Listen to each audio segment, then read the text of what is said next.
মায়াময় সবুজে ঘেরা এক উপত্যকা, তার মাঝেই প্রায় ১৩০০ বছরের ইতিহাস বুকে নিয়ে মাথা তুলে দাঁড়িয়ে রয়েছে পৃথিবীর প্রাচীনতম এক হোটেল। তার নাম নিশিয়ামা অনসেন কেইউনকান। পৃথিবীর প্রাচীনতম এই হোটেলটি নিয়ে বিস্তারিত থাকছে নুসরাত আহমেদের ডেস্ক রিপোর্টে। জাপানের নয়নাভিরাম রূপে সাজানো এক প্রদেশ ইয়ামানশি প্রেফেকচার। এখানেই অবস্থিত পৃথিবীর সবচেয়ে প্রাচীনতম হোটেল নিশিয়ামা অনসেন কেইউনকান। এটি আকাইশি পর্বতমালার পাদদেশে অবস্থিত।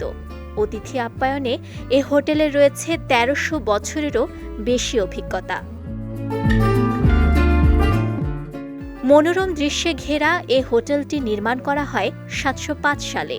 তৎকালীন জাপানের সম্রাট তেনজির ঘনিষ্ঠ এক সহযোগীর সন্তান ফুজিওয়ারা মাহিতো এটি নির্মাণ করেন। তিনি মূলত হোটেলটি সমাজের উচ্চ শ্রেণীর ভ্রমণ পিপাসুদের জন্য একটি পান্থশালা হিসেবে তৈরি করেছিলেন।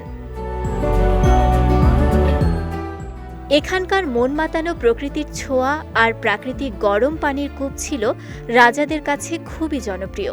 কালের পরিক্রমায় ফুজিওয়ারা মাহিতোর পর তার ৫২ প্রজন্ম এ হোটেলটিতে নানান নতুনত্ব যোগ করেছে। তবে মূল কাঠামোতে এখনও প্রাচীন জাপানি সাজসজ্জার রীতি ধরে রাখা হয়েছে। বর্তমানে এখানে অতিথিদের জন্য মোট ৩৭টি ঘর রয়েছে।